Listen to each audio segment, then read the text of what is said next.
warahmatullahi wabarakatuh. Selamat siang anak-anak semua. Apa kabar hari ini? Tentunya kalian semua sehat-sehat ya. Senang sekali bisa berjumpa dengan kalian dalam pelajaran bahasa Indonesia.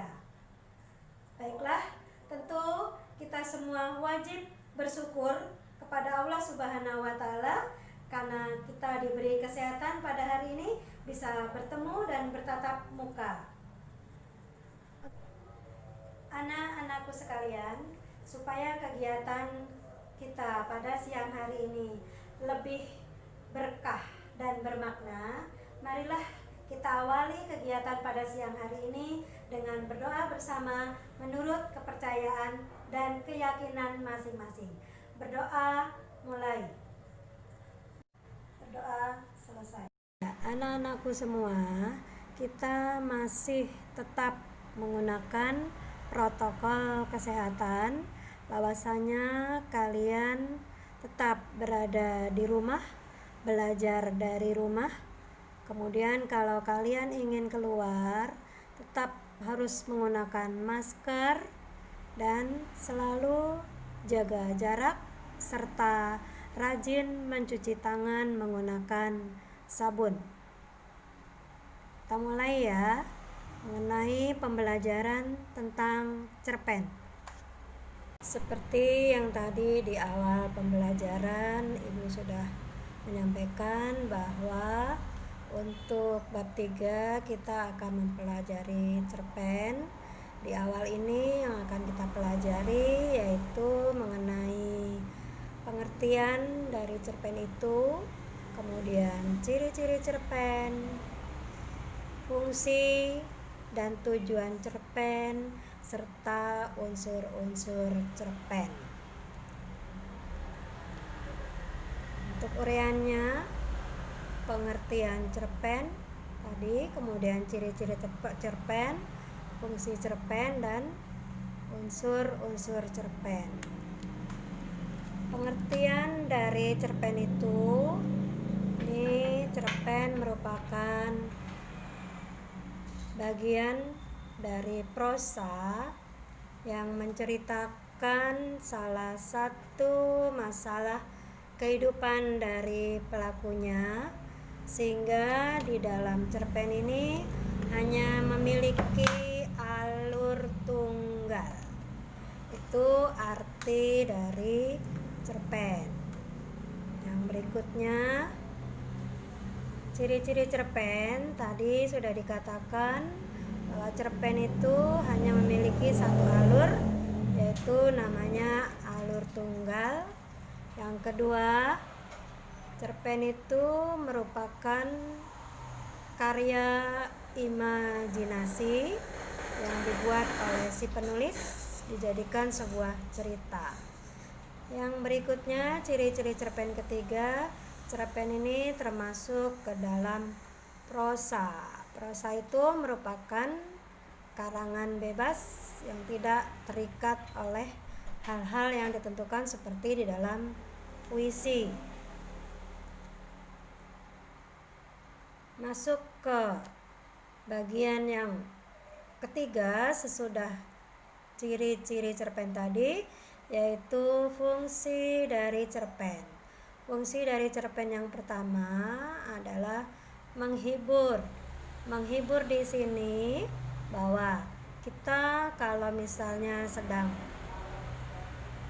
menghilangkan pikiran yang kurang baik atau yang bingung, yang stres, kita bisa membaca cerpen sebentar.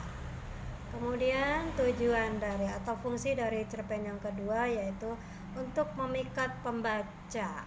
Biasanya judul cerpen itu menarik ya, karena tujuannya supaya pembaca mau membaca isi cerpen itu.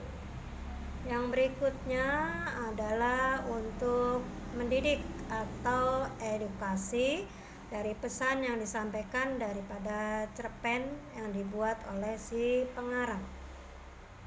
Kita lihat unsur-unsur dari cerpen. Unsur-unsur dari cerpen itu ada dua. Yang pertama adalah unsur intrinsik. Unsur intrinsik ini biasanya ada di dalam cerpen itu sendiri, makanya disebut adalah unsur yang membangun karya sastra dari dalam karya itu sendiri dan biasanya melekat pada karya sastra. Yang dimaksud dengan unsur-unsur intrinsik di sini, yang pertama adalah tema dari cerpen. Apa itu tema? Tema itu adalah pokok persoalan atau pokok permasalahan yang menjiwai seluruh isi karya sastra tersebut. Yang kedua, unsur intrinsiknya adalah alur. Alur atau plot ini merupakan jalan cerita atau urutan cerita. Ya, ada alur maju, alur mundur. Nah, itu namanya alur.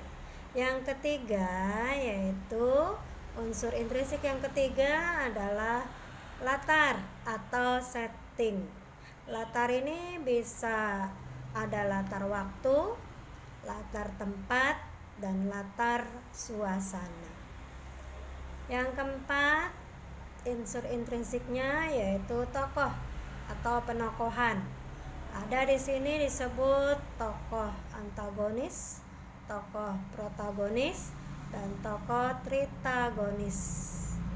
Yang kelima, unsur intrinsiknya yaitu amanat atau pesan yang disampaikan melalui cerita oleh si pengarang.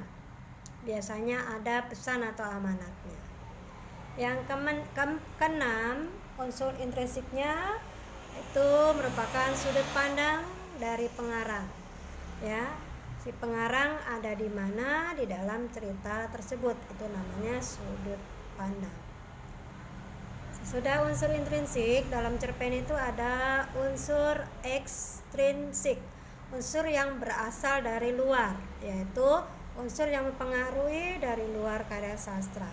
Di antaranya bisa kita lihat dari karya-karya itu biasanya membicarakan masalah agama, itu unsur ekstrinsik yang dari luar, atau bisa juga membicarakan masalah filsafat atau politik, atau bisa juga membicarakan mengenai geografi si pengarang sendiri, atau kemungkinan juga yang kelima mengenai sosial budaya.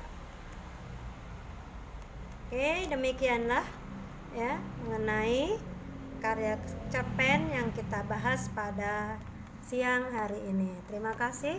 Wassalamualaikum warahmatullahi wabarakatuh.